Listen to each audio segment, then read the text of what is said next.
contract with Gordon Hayward. Were they right to gamble on him? We'll get to Hayward shortly, but first, what a weekend for the defending champs. The Lakers agreed to a trade for Dennis Schroeder before free agency began, then picked up Sixth Man of the Year Montrezl Harrell and Marc Gasol over the weekend. They also re-signed KCP and Markieff Morris. As for the Clippers, they picked up Serge Ibaka and Luke Kennard, and they re-signed Marcus Morris as well. So, Perk, who has the better roster on paper between these two LA teams? Of course, they don't play on paper, but who would you say?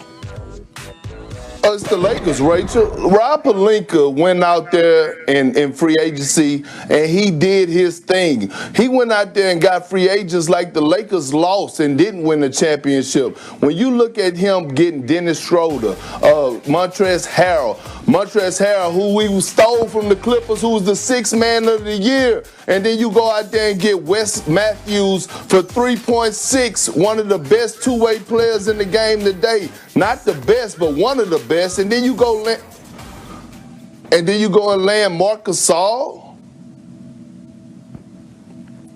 a veteran big. That was crucial. Yeah, the answer has to be both these teams are awesome. They're my favorites to go 1 and 2 in the West. But look, the Lakers just won a championship and they got better. So the answer has to be Lakers.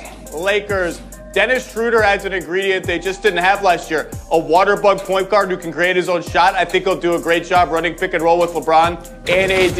And Marc Gasol is a perfect fit with their starting five if they decide to start him.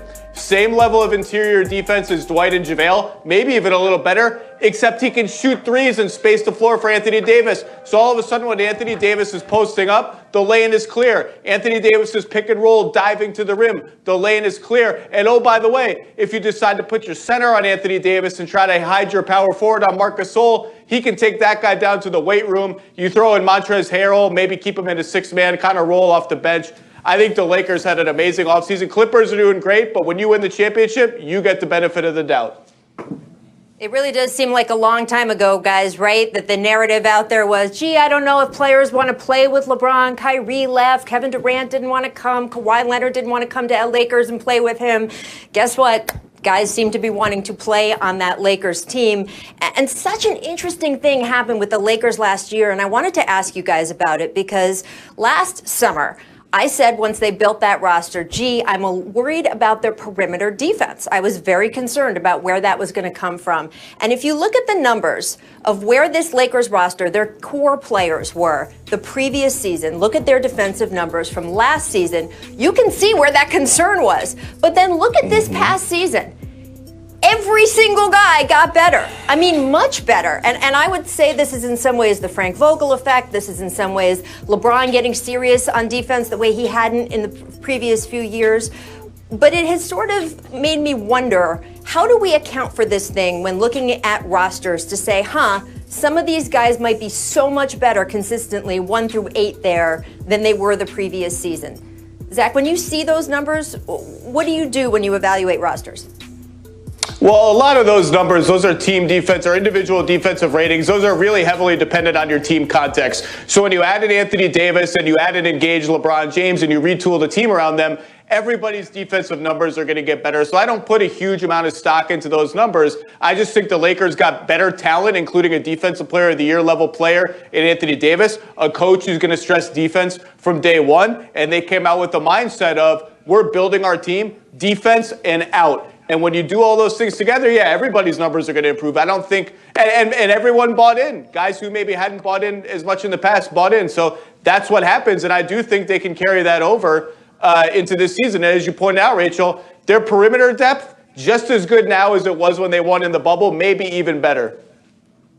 And Zach, you hit a great point by bringing up Frank Vogel. When you look at Coach Vogel, especially when he was with the Pacers, they were always at the top defensively. So Frank Vogel brings that defensive mindset. And once he got LeBron James and Anthony Davis to buy in, then it's a ripple effect. Now you see Caldwell Pope, he's buying in on the defensive end. And then you seen Dwight Howard and JaVale McGee last year, the way that they had a defensive impact. But now you add Dennis Dennis Schroeder, who's a guy that could pick up 94 feet, who's feisty on the defensive end, who gets you extra possession, along with a guy like Montrezl Harrell. Look, we praise Montrezl Harrell about his offensive package and his 19 points a game, but he's great at taking charges. He's an underrated shot blocker. And then we all know locked in Marc Gasol, what he brings to the table, along with Wesley Matthews locking in on the wing position at $3.6 million. Hey, it looks like pure gold to me for the Los Angeles Lakers. And on the Clippers side, Serge Ibaka, I think, makes up for a lot of losses there. But, Zach, do you think they're done? Because a true ball floor general, it feels like they still need to fill out on that roster. Well, there just aren't a lot of those players left unless they want to re-sign Reggie Jackson. It's getting to be slim pickings. But to answer your question, no, I don't think they're done. And I don't necessarily think there's a move that happens now or maybe even before the season. But I don't think the Clippers, as they stand right now, first of all, they have to add a couple of players. Second of all, I just don't think this is going to be the team that is playing for the title or playing in the playoffs after the trade deadline. I think they'll tweak it a little bit, but Ibaka was a hugely important signing for them. I agree. Look, the Clippers dropped the ball. I thought they would be more aggressive this offseason. I thought that they would try to go out there and really pursue Rajon Rondo because that's what they're missing. They're missing that floor general. They're missing that veteran leader to be on the ball club, to be that guy who controls the locker room outside of basketball. But they didn't go out there and they didn't be aggressive. To me right now, the Clippers are losing, especially the LA battle, but they're losing in the free agency battle tremendously. Serge Ibaka was a good pickup, but they needed to add more pieces, and they're not getting it done right now. Well, they got time before the trade deadline, still months away. We'll see how they tweak and come up with a roster that's going to take them into the playoffs. I do want to move on to Gordon Hayward because he and the Hornets agreed to a 4-year, $120 million deal over the weekend, guys.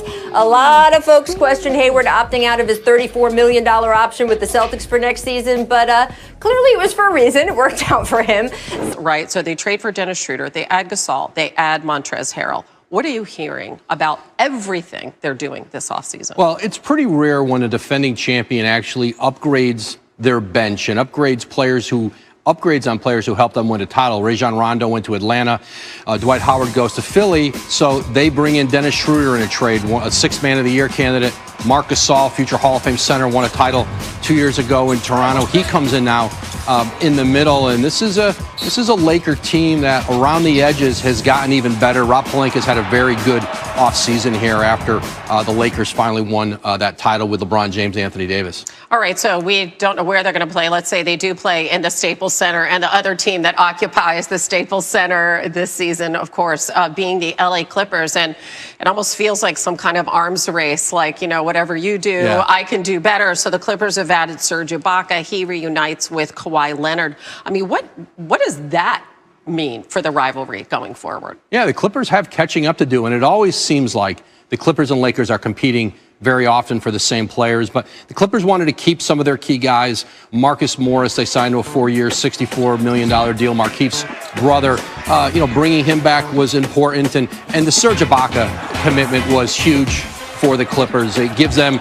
a veteran front court player, can play both spots, and they still have more work to do. Luke Kennard comes in from Detroit, who can play both guard spots, give them some good minutes there. And, they still have a few more roster spots. Reggie Jackson, who they signed last year, he's a possibility.